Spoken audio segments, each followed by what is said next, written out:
Good afternoon. We are Team Keyword. I am Narcissa. I'm Cassie. I'm Josepher. And I'm Brian. Y'all can sit down.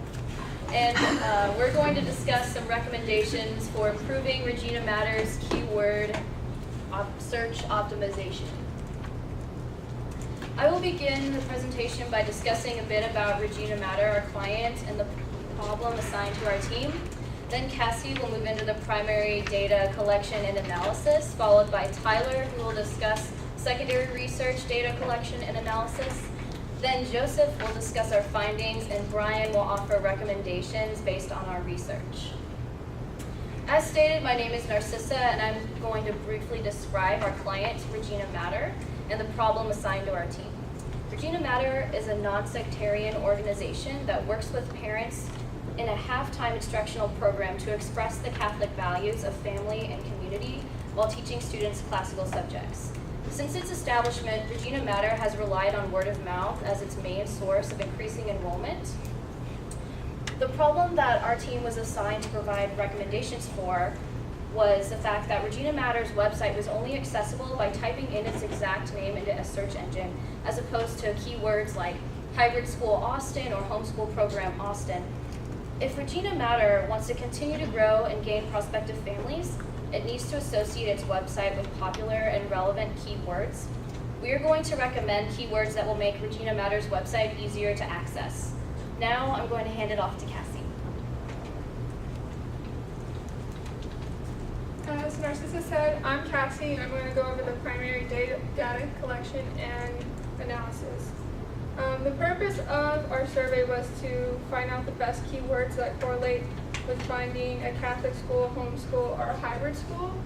Our target population was undergraduate, graduate, new college students at St. Edward's, along with faculty and staff. And then towards the end, or in the middle of our collection, we decided to add non-affiliates of St. Edward's, who were parents and prospective parents. We chose to question people or give the surveys out to people at St. Edward's because it is a Catholic institution, and they'd be a more objective demographic. And then we added people who were parents or prospective parents because we wanted to know how they selected schools and if they used online or not. Our sample size was 200. We decided that would be a large enough group to find valid solutions to our problem. And we got access to staff and faculty through advisors and professors. We also handed out hard copies and online surveys with the links to it to the St. Edward's students and the non-affiliates.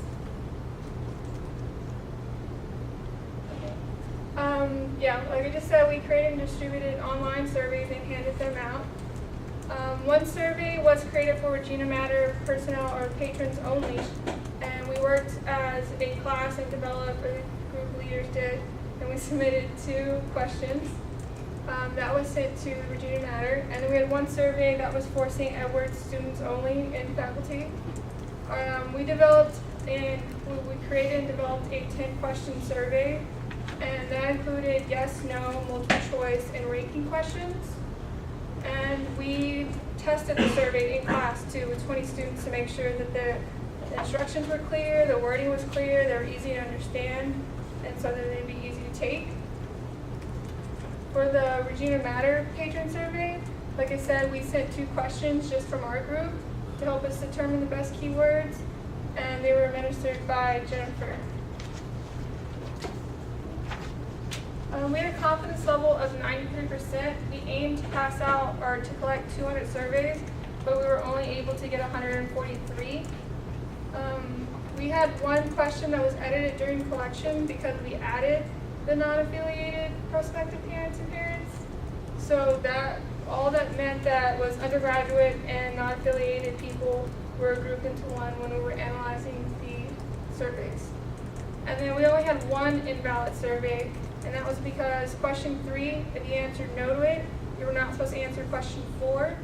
And it stated, question 3 was, have you ever heard of a hybrid school? And if you clicked no, you moved on to question 5. And clicked yes for question 4, you put whether or not you would send your students or your children to a hybrid school. And at this time, I'm going to pass this to Tyler.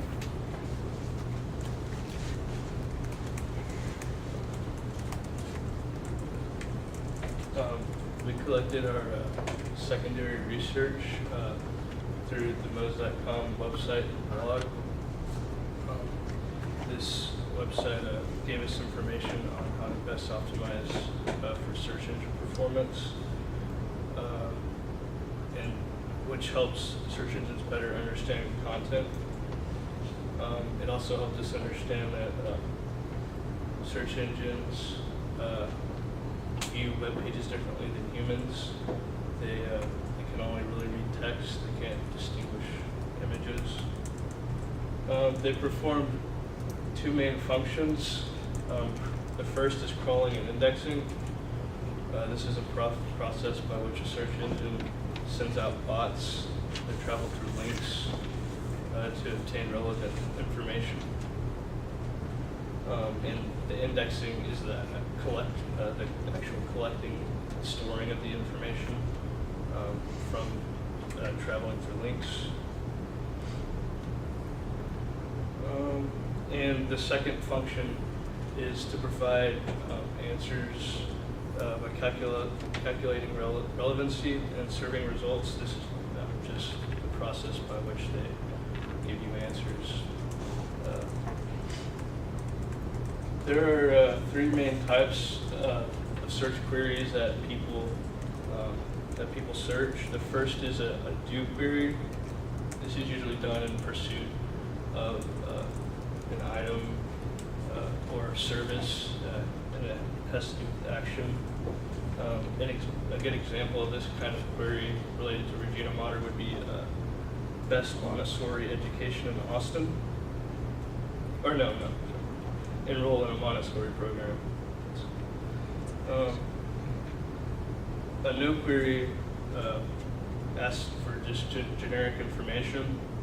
So an example of that one would be best Montessori education in Austin. A go query is a search that focuses on getting to a specific point on the web. So if you know where you want to go, like Best Buy, just search Best Buy website, and an example relating to the school would be Regina Mater website. And understanding these three queries will help best know like what keywords you would want to use to optimize search engine performance. There are three main reasons for website unreachability. And they hinder spiders from obtaining relevant information. The first reason is when there's a submission form at the entrance of like a website. So if there's a prompt to say, hey, put in your email so you can get this newsletter weekly, like whenever you type in, like for a magazine or something. The search engine can't put text in the text box and get past it, so it can't view any of the information on the web page.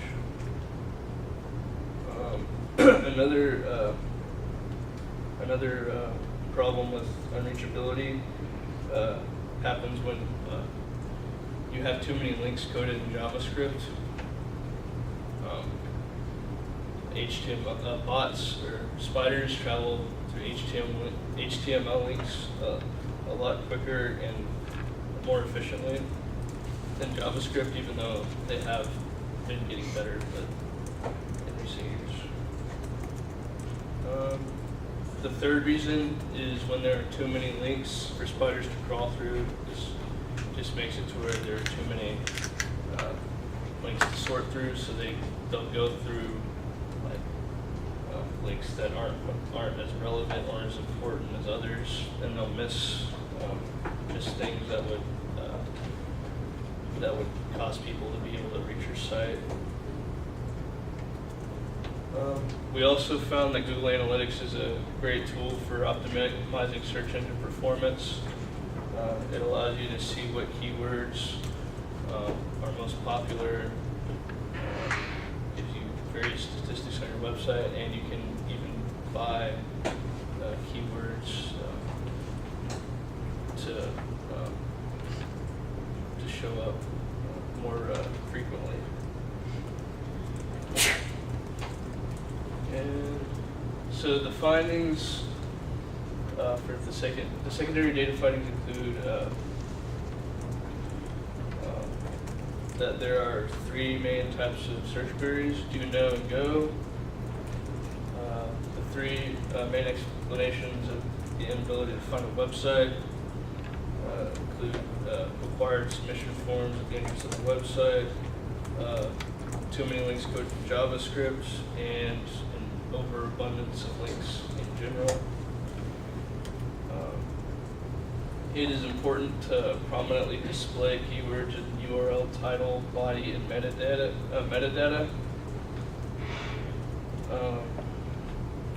And Google Analytics is a good tool to discover the best keywords for search engine optimization.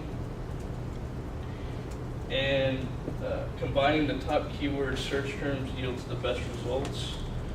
We found, I think it was like, I'll pass it on to Joseph.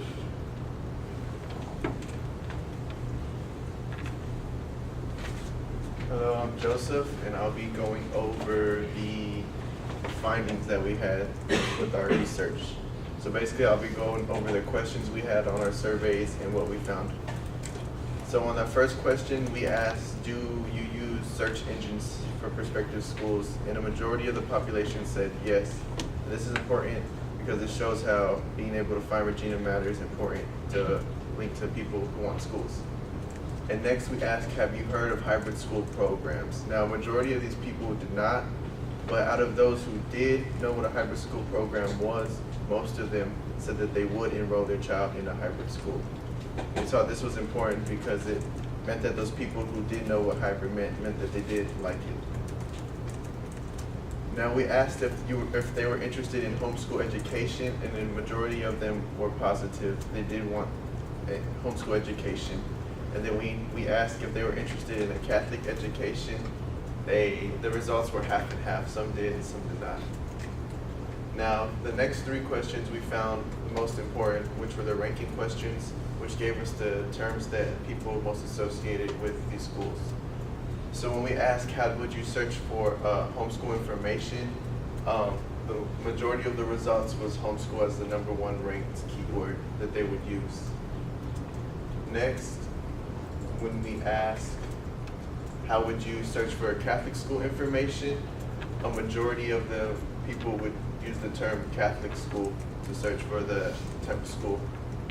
And finally, when we asked how would you search for hybrid school information, hybrid school was ranked #1 but slightly above part-time school. Now, after our general surveys findings, we then went to the Regina Matter patron surveys, and we found that most of the patrons at Regina Matter would consider it as a hybrid school, and this is important so it shows us how to link Regina Matter to the world. And then we also asked how did they hear about Regina Matter, and a majority of them heard from word of mouth, so this shows us that Regina Matter's online presence hasn't really been used throughout the patrons that are already there.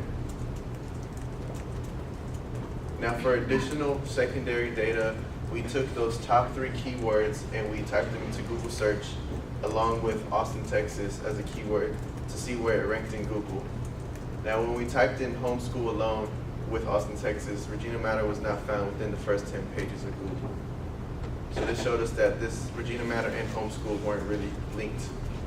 And then when we searched Catholic school, it was also not found in the first 10 pages of Google. But when we typed in hybrid school in Austin, Texas, Regina Matter was located on the 2nd page of Google. Now this showed us that hybrid school was the most closely linked keyword to Regina Matter. But being on the 2nd page, it still wasn't, people were still not seeing it. So then we took hybrid school and linked it to our other keywords. So when linking hybrid school and homeschool, we found that Regina Matter was located on the 1st page as the 9th link on Google. And when we took hybrid school and Catholic school, we found that it was the fifth link on the first page. And when we took all 3 of our keywords, we found that it was the second link on the first page. Now this just shows us that Regina Matter is accessible, but it's just to a small niche market, and that having to combine keywords is the most useful way to get to Regina Matter. Next, I will be passing it to Brian for the recommendation.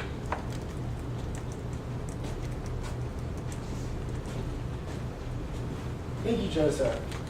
My name is Brian. I'm going to be going over the recommendations that we had for keyword and search engine optimization. So the first thing that we noticed is that there were things that needed to be tagged to link to Regina Matter's website that weren't leading them there, and we could have done it better. So the word Catholic was the most important one, we thought, because it's on the homepage and it's in the title of their website, which says a home for Catholic family education. And then Montessori was also an important one because it appears on the homepage as well. Another recommendation we had was to avoid using JavaScript on their website because, as Tyler said, it's a lot harder for search engines to find, for the website to show up in search engine results as compared to with HTML. And Regina Matter needs to take advantage of resources like Google Analytics and Moz.com, where you can learn a lot about search engine optimization. Like, none of us knew that much about it, and we now feel like experts after using both of these tools. And our final recommendation was that Regina Matter should have a dedicated webmaster for maintaining and keeping up the website, so everything is up to date and on point. Now I'm going to hand it back over to Narcissa for the conclusion. All right, to summarize our presentation, I discussed a little bit about our client, Regina Matter, and the problem assigned to our team. Then Cassie went over collecting and analyzing primary data from 2 surveys. Tyler discussed the importance of Google Analytics, and Joseph went over our findings. As Brian indicated, we recommend that Regina Matter assign someone to tag the keywords Catholic, hybrid, and homeschool using Google Analytics. This concludes our presentation. Thank you so much for listening. Are there any questions?